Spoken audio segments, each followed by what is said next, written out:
It's time for another Q&A with your LGBTQ questions.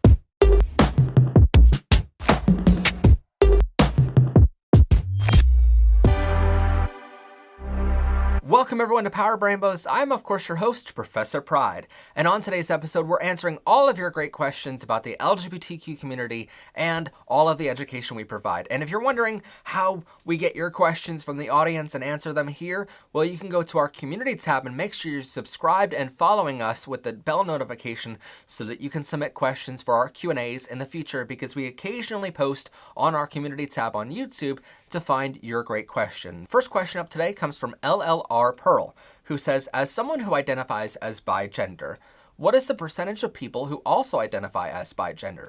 Well, here a survey will definitely help us. So in 2016, a Harris poll conducted on behalf of GLAAD, which is an amazing LGBT organization, by the way, found that 1% of millennials identify as bigender. And keep in mind here with generations, millennials and older tend to identify less and less as LGBT+ as we get older in the generations, because it wasn't widely accepted back in their day. But as we grow into younger generations, more and more people identify as LGBTQ+ and all of our identities here. So probably in the future, you're going to see that rise a little bit in the overall population. But for right now, all we can say definitively is that 1% of millennials identify as bigender. Next up, Chris says, I saw on your website that you were able to talk to schools, groups, etc. Could you talk a little more about that? Is there a fee or cost? Thanks for everything you do.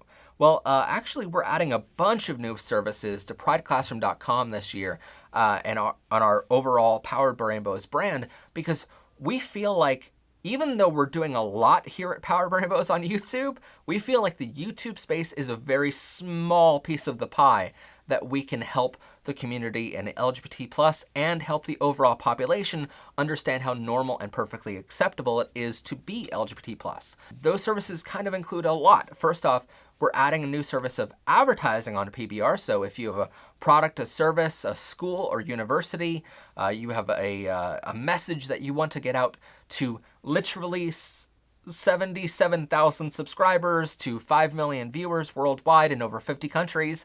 If you want to get your message or product or service out to thousands of people worldwide, we can help with that now through advertising on our channel. So you pay us a small little fee there, which is very minimal, by the way, but you get your message out to thousands upon thousands of people worldwide. We've also started consultations this year where you get to get in contact with me personally and get a one-on-one video call or audio call with me directly and speak to me about whatever kind of problems you're having, or talk to me about how to make your product or service or school more LGBT friendly, or maybe you just want to enter a new market and gain access to the LGBT+ market there with your business, your products.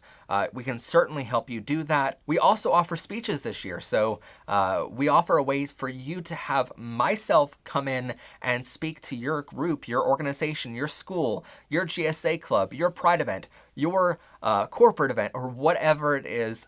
We offer a way to have me come in and actually speak to your organization or your event in person or over a Zoom call. However you want to do it, we offer that as a way to speak to your GSA club or give some great advice and a speech. We talk with you one-on-one about what sort of topics you want us to discuss, and then we give an awesome speech to your audience.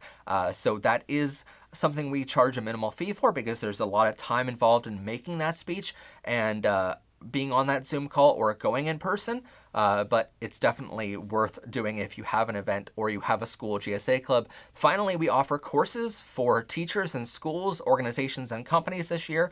We're currently in the very final stages of building a masterclass, so that way teachers and schools can be more LGBT friendly. We are also building an organization and company masterclass there, so that way you can take this masterclass and learn how to be LGBT friendly in your group, and it's so beneficial. The teachers and school masterclass, which we are hoping that it's going to be out in May or June of this year, that's going to offer you over 60 chapters on learning more about our community and how to be more friendly to your students who might be LGBT+.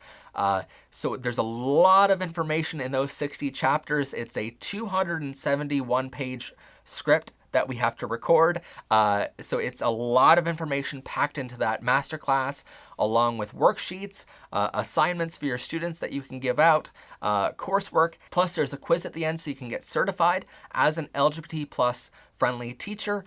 And you also have a post survey to let us know how we did.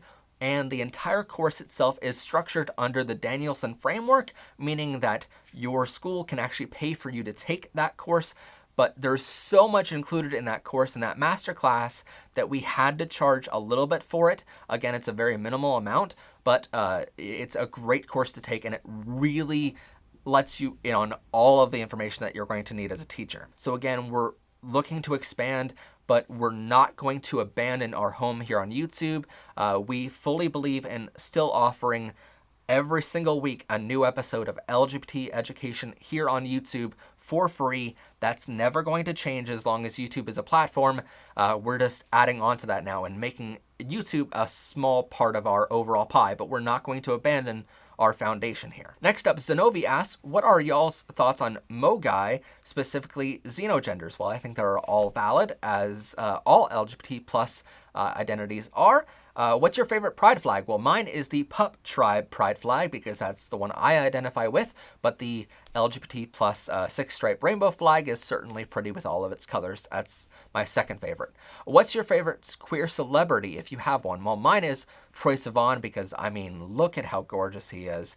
I mean, he's nothing compared to how gorgeous my boyfriend is, but Troye Sivan is definitely handsome. Bagel Overlord asked, how long have you and Michael been together? Well, if you're not familiar, I have a boyfriend named Michael, and he's absolutely adorable, and he's so intelligent, and I love having him by my side. He helps with the show massively, but I don't know when you're watching this episode, so I'm just going to say Michael and I have been together since June 19th, 2021, so you can figure out how long we've been together whenever you're watching. Number 2, do you support neopronouns? Of course I do. 3, is there any label you don't support?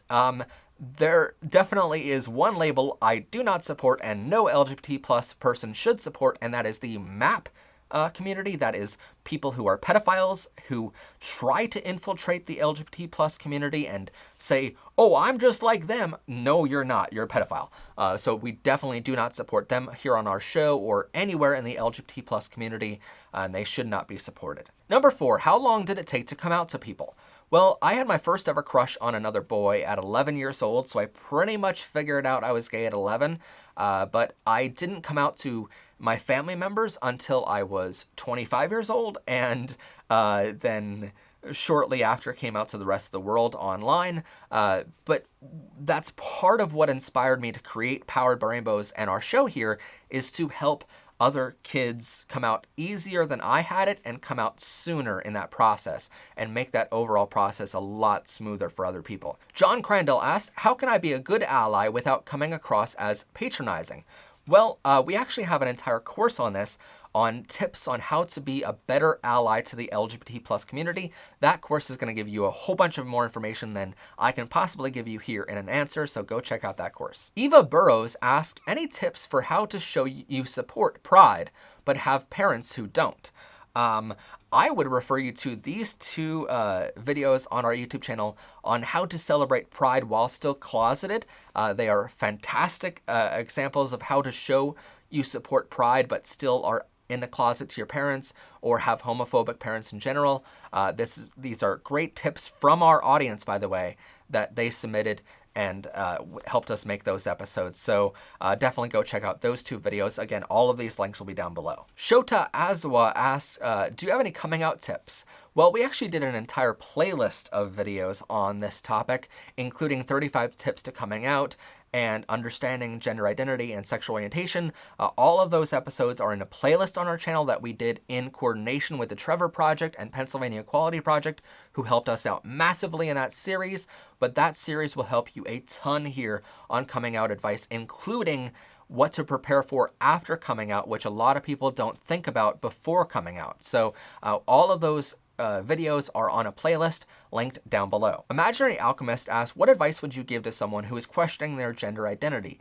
Well, I would say, first off, we have a free class on our YouTube channel, Understanding the Gender Spectrum. But secondly, I would say experiment all you want to. I would say experiment with wearing, whatever clothes you want in the privacy of your own bedroom. Don't really show your parents or your friends or anyone else yet, because you're just figuring yourself out a little bit. And it's okay to experiment here. It's okay to go a little bit beyond what you think is comfortable to see how far you want to go in that gender spectrum. And it's perfectly fine to just, for a boy to wear a dress for a day to see how it feels, or it's perfectly fine for a girl to wear some jeans for a day and stuff like that. And as you become more comfortable with your gender identity, then it's okay to express that a little more openly out and about. So just experiment in the comfort and privacy of your own bedroom, and then maybe in your home, and then maybe outside a little bit, and expand from there. Chata J Bird asks, when can we expect wedding bells? Y'all look so happy and compatible.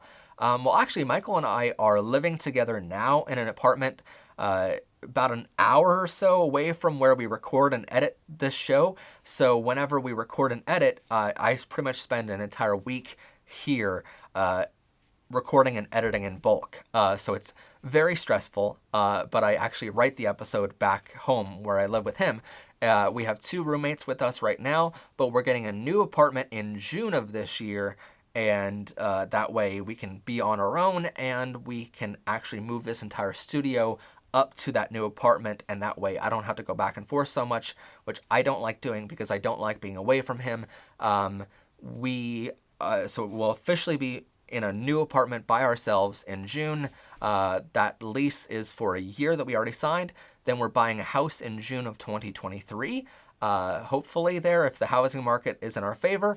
And after we get a new house, we're going to get 2 dogs, a chocolate Labrador, which is my favorite dog, and a Yorkie, which is his favorite dog. And then hopefully soon after that, adopting a child. As far as rings go, we already have promise rings with each other that we wear almost all the time, maybe except for when I'm on camera a little bit here. But those promise rings to us mean a promise that we're going to be with each other for life, and we're not going to be with anyone else. So they are very, very strong promise rings to us that we gave each other for Christmas of last year. But right now we're at the point of either of us can pop the question at any time. It's just a matter of who's going to get to it first. Southern and Gay asked, since you've been in the spotlight on the PBR channel and have become an outspoken advocate for LGBTQIA civil rights, how have you changed over the years as a result of your work? Examples, views of politics, views of school systems, view of social media, view of religion, etc.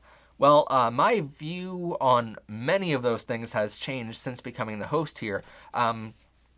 Because I've learned a lot in my research over the years. I mean, it's been 5 years and over 500 and some odd episodes of the show, and I think with that experience, it changes the way you think about things overall.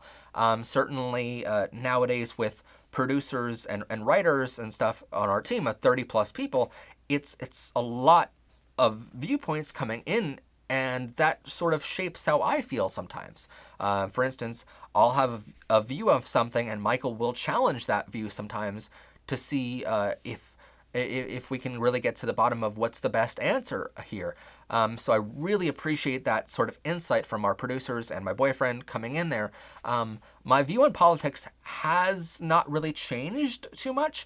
I have always looked at the political system in America as very flawed, very bribed by certain people that have a lot of money, and I still think that to this day.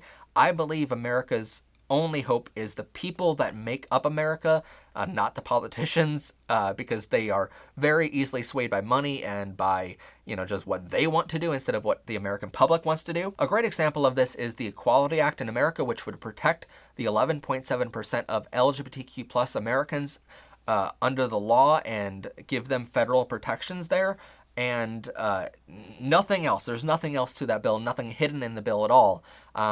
But 80% of non-LGBTQ Americans support the Equality Act, and yet, for some reason, with that much support, the American politicians go, hey, we don't want that. And so it's all because of the hate groups who give them money for their re-election campaigns. A lot of times you don't have elections because it's just a one party decides, hey, I'll run here, you run here, and we'll leave each other alone. No one runs against each other. So it's a very, very messed up system in politics in America.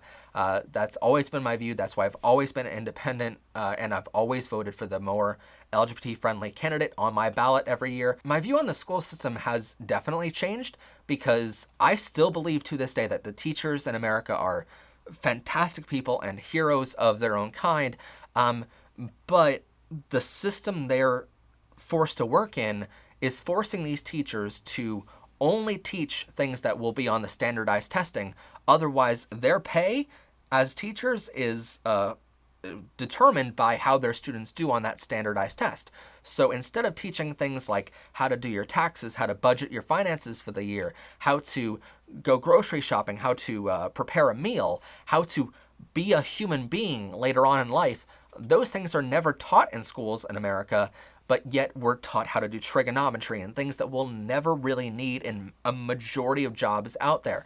We're taught that you have to go to college in order to succeed, but a lot of people succeed by just being high school graduates or having GEDs later. So it's a really messed up system, but when Powered Rainbows came to market, we became the first LGBTQ educational TV show of its kind. And it was really kind of weird for us because, first off, our team and myself had to figure out how to do this on our own, but we kind of got a little scared because, we got help from all these amazing organizations in doing this over the years, but the U.S. Department of Education, who has 6.7 million people employed in the public education industry, those 6.7 million people are now taking advice from my 30 team members here at Powered Rainbows. So we're teaching them on how to be more LGBT friendly, how to do their jobs, and how to educate LGBT students and other students about our community. So it's kind of very odd to me how our team has become a very trusted resource. I love that we're a trusted resource, but you would suppose the 6.7 million people would do a better job at this before we came to market. So my view on the school system has really been shifted on how this show has progressed over the years. My view on religion has pretty much shifted over the years of doing the show. Pretty much I started off as a Catholic throughout my entire life, but I wasn't practicing because I truly felt like, hey, my priest back when I was younger in elementary school told me that it was a sin to be gay. And so because my entire life is a sin to the God I believe in, well, then I'm probably not going to heaven. And then doing the show, I realized, no, it's not a sin to be gay. That priest was wrong way back in the day. And now I'm, a little more religious than I was. I still don't practice, but my view on religion has certainly shifted to being happier around religion and that topic, and I certainly love to see pastors and all being LGBT friendly and being at Pride events themselves to support the community. Years ago, I would have looked down on that sort of thing. Nowadays, I really, really welcome it, and I even have it on the show regularly. So I really want to show that religion can still be a part of your life because it's not a sin to be gay or trans. Shamelix asked, how are you after the Discord incident? Well, if you're not familiar, we used to have a Discord server that allowed people to interact with each other online 24/7, but time and time again we had many, many problems there with homophobes and people pushing kids to suicide on there, with homophobes going on there making threats and bomb threats and teaching people different things. Time and time again there we reached out to Discord for help with all of these issues, and they did not want to help us at all. They kept saying to us, hey, it's your server, your problem. It's not our platform that's the problem here. You have to deal with it on your own. They did not give us any tools at all to help. So we eventually had to leave Discord overall and move our platform to the Gayborhood here on YouTube. That YouTube basically stepped in and said, hey, Discord's giving you a bunch of problems, we can offer you a bunch of tools to help you moderate your comments from homophobes that we normally don't put on videos, but we're going to offer them for this specific platform and this specific video on your channel, which becomes your new server for people to talk and interact with each other. So nowadays, that really has helped. I used to spend about 2 or 3 hours every week, if not a day sometimes, working on the Discord server to make it friendly and LGBT for safe space. But now I have all my moderators handle everything here on YouTube, and YouTube's tools are really helping. So I spend 0 time at all on that nowadays, which is really, really helpful for my mental health. Plus, it allows me to make better and bigger education here for the actual channel, which is what I'm supposed to do in the first place. But that is all the questions for today. If you have any more, you can leave them in the comments down below. If you'd like to see more LGBT plus education, check out this video here or subscribe for weekly episodes. If you'd like to go behind the scenes and see bloopers from every episode, including this one, consider becoming a member by hitting join down below. As always, I'm your host, Professor Pride. Have a gay day, everyone, and bye for now.